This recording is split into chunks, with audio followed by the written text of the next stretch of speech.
આવ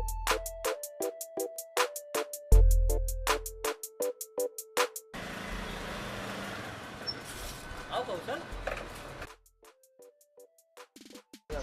મને તો સારું છે, પણ તું આજકાલ દેખાતો નથી. કઈ દુનિયામાં છે? અરે અહીં જ છું યાર, પણ શું કરું, આ ધંધાની પડોજરમાંથી ઉપર આવું તો ને બહુ તકલીફ છે યાર આજકાલ. તારે તો ધંધામાં કાયમ તકલીફ જ હોય છે. મારું માન તો ધંધો બદલી કાઢ. અરે એવું તો હું પણ વિચારું છું, પણ શું કરું, બીજું કંઈ આવડતું પણ નથી ને. આ નાનો હતો ત્યારથી કાકા સાથે દુકાનમાં જ કામ કર્યું છે, અને સાચું કહું ને તો કાકાના ગયા પછી ધંધામાં કંઈ રહ્યું નથી હવે. મારી પાસે એક બિઝનેસ આઈડિયા તો છે, પણ રોકાણ કરવું પડે એમ છે. અરે યાર એ તો તકલીફ છે, મારી પાસે પૈસા છે નહીં અને આ કાકી આપશે નહીં. એક કામ કર ને ભાઈ, અત્યારે તું રોકાણ કરી દે ને, પછી આપણે સમજી લેશું ને. ના ભાઈ ના, તું મારો મિત્ર સાચો, પણ પૈસાનો વ્યવહાર ચોખ્ખો સારો. હજી તો તે મને જૂના પૈસા પણ પાછા નથી આપ્યા, અને આ તું નવા રોકવાની વાત ક્યાંથી કરે છે? ક્યારેક તો થાય છે કે હવે આ કાકી મરે તો સારું, બધી મૂડી મિલકત મારા હાથમાં આવે પછી તો આપણે રાજા જ છીએ. ઓ મેરે રાજા, લાઈન પે આજા. તારા કાકી હજી 50 વર્ષ સુધી જાય એવા નથી, એટલે આ બધું વિચારવાનું બંધ કર. તો શું કરું, કાકીનું ખૂન કરી નાખ? હા, એ મસ્ત આઈડિયા છે. જા ને હવે, હા બસ હવે આજ બાકી રહ્યું છે.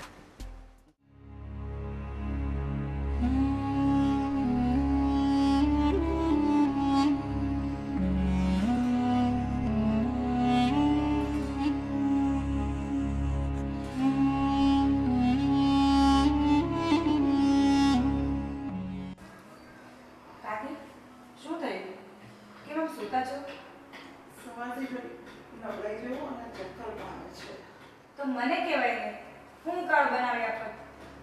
અરે ના, તને ક્યાં હેરાન કરું, સારું થઈ જશે. બસ ને કાકી, એમાં હેરાન શું થવાનું? તમે મને તમારી દીકરી નથી માનતા? લે ગાડી, એમાં કંઈ પૂછવાનું હોય?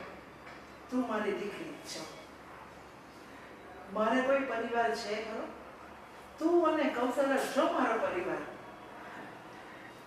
જો પાછા પોતાનું કોઈ છે નહીં એમ કહીને મને પણ પાર્ટી કરી દીધી ને. અરે ના ના, મારો મતલબ એવો નથી, તું ખોટું ના લગાવતી. જેમ કૃષ્ણ દેવકી પુત્ર હોવા છતાં પાલક માતા જશોદાની સૌથી વધુ નજીક હતા ને, એવી જ રીતે કૌશલને પણ તમે ઉછેરીને મોટો કર્યો છે ને, તે તમારો જ દીકરો કહેવાય ને. હા, તારી વાત સાચી છે. કૌશલ મને સખીમાંથી જરાય ઓછી નથી સમજતો. તો બોલો, તમારી સેવા કરવી એ અમારા બનાવની ફરજ કહેવાય કે નહીં? તો હવે ચાલો મારી સાથે. ક્યાં જવું છે? દવાખાને જવાનું છે.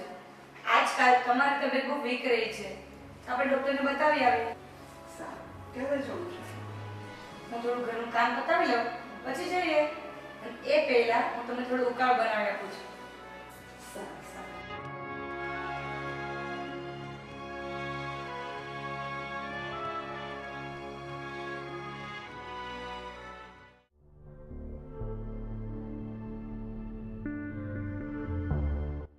કૌશલ, આલો પાણી. કૌશલ, હા બોલ. તમે પાણી મંગાવ્યું હતું ને? ક્યાં ખોવાયેલા છો? આજકાલ બહુ ટેન્શનમાં રહો છો ને? વાત શું છે? બીજું શું હોય, તને ખબર જ તો છે આ ધંધાનું ટેન્શન. સાંભળો, મારે થોડી ખરીદી કરવાની છે, તો મને થોડા પૈસા આપો ને. હમણાં જ તો તને કહ્યું કે આ ધંધાનું ટેન્શન છે. આ તારી ખરીદીઓ તો ખૂટતી જ નથી, ક્યાંથી લાવું હું પૈસા? મારે પોતાના માટે નહીં, આ ઘરની વસ્તુ લાવવા માટે જોતા હતા. અને તમે ઘરમાં તો પૈસા આપતા નથી, તો ચીજ વસ્તુ ક્યાંથી લાવું? જ્યારે બી પૈસા માંગુ ને ત્યારે તમે આવું જ કરો છો. સોરી, આજકાલ મારું મગજ ઠેકાણે નથી રહેતો, એટલે કંઈ પણ ભૂલી જાઉં છું. તને કાલે પૈસા આપું તો ચાલશે? હા ચાલશે, પણ આવું નવું કેટલો ટાઈમ ચાલશે? આ કાકી પાસે બેંકમાં લાખો રૂપિયા પડ્યા છે, તેમાંથી તમને થોડા આપી દે, તેમાં એનું શું જાય છે? એ તો કાકી ક્યારેય નહીં આપે. હું નાનપણથી એમની સાથે રહું છું, એટલે મને ખબર છે કે એ પૈસા તો મને કાકીના ગયા પછી જ મળશે. સાચે હવે આ કાકી તો જાય ને તો સારું. હું પણ એની સેવા ચાકરી કરીને થાકી ગઈ છું.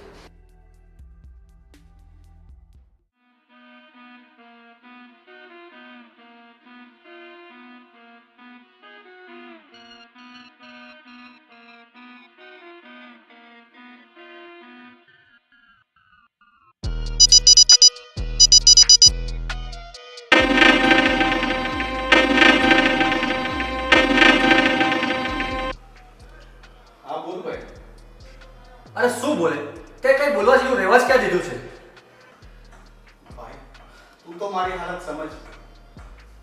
ભાઈ સમજુ છું એટલે જ અત્યાર સુધી કઈ બોલતો નહોતો, પણ તું તો મારા ફોન પણ નથી ઉપાડતો.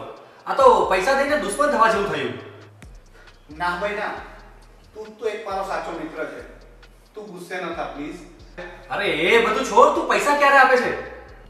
જો ભાઈ, હું તને ખોટા વાયદા નથી આપવા માંગતો, એટલે જેવું છે એવું સાચું કહું છું. હમણાં મારી પાસે પૈસાની વ્યવસ્થા થાય નથી. મને થોડો સમય આપ પ્લીઝ. તો તારી પેલી ડોસી છે ને એને કેને આપે? અરે એ દોષી મરતી પણ નથી ને. તો તું મારી ના રસ્તો હું બતાવું. હે? આ તું કેવી વાત કરે છે? જો ભાઈ, મારું કામ તારે રસ્તો બતાવવાનું છે. તારે એ રસ્તે જવું કે નહીં જવું એ તારે વિચારવાનું છે.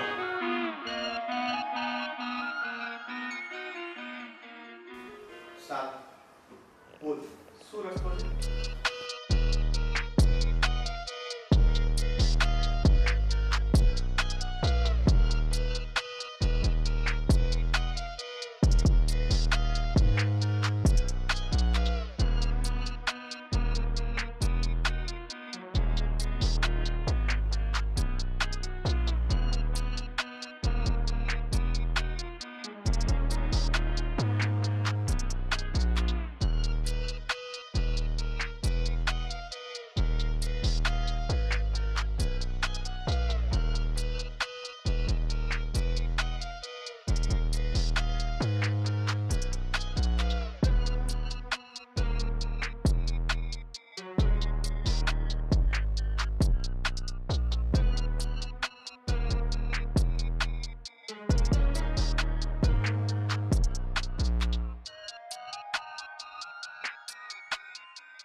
લો, હા તો અહીંયા જ ઊભા છે.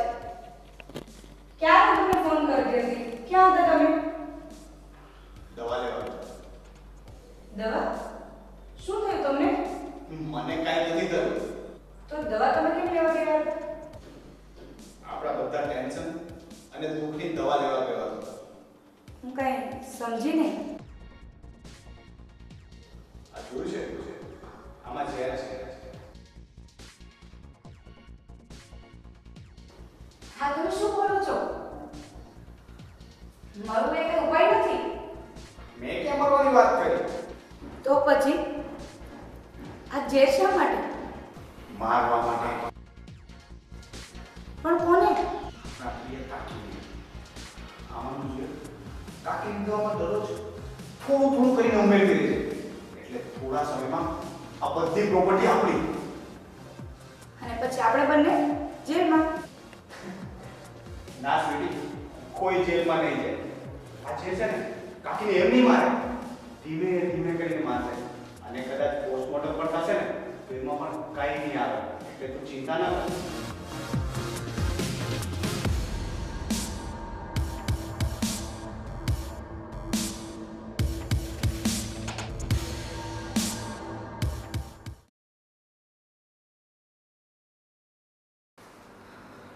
કાકીની દવાનું પૂરું ધ્યાન તો આપે છે ને? હા, એમને હું રોજ મારા હાથે જ દવા આપું છું. તો પછી અસર કેમ નથી થતી? ઉલટાની એમની તબિયત તો સારી થતી જાય છે. મને પણ એ જ નથી સમજાતું. મને તો એમ કે એકાદ મહિનામાં બધો દાવ પતી જશે, એટલે મેં બધા લેણદારોને 1 મહિના પછીના વાયદા આપેલા. પણ આ તો દાવ ઉલટો પડ્યો. લાગે છે કે આમાં તો મારે ઝેર પીવાનો વારો આવશે.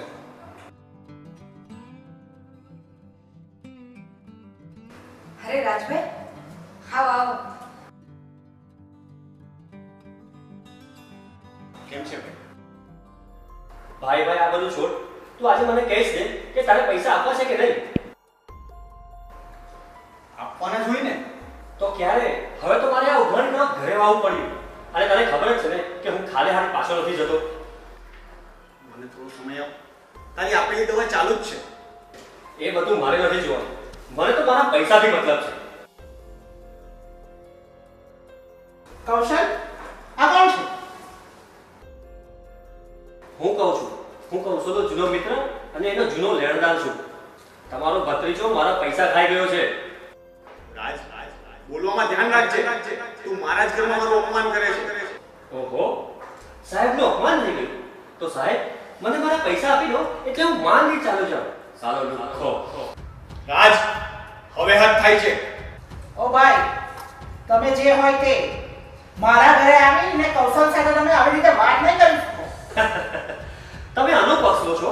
આનો તમને ખબર છે કે તમારી પાછળ શું કરી રહ્યો છે? હા એ મને ઝેર આપી રહ્યો છે. કાકી તમને બધી વાત ખબર છે? હા દીકરા, હું તમારી કાકી છું.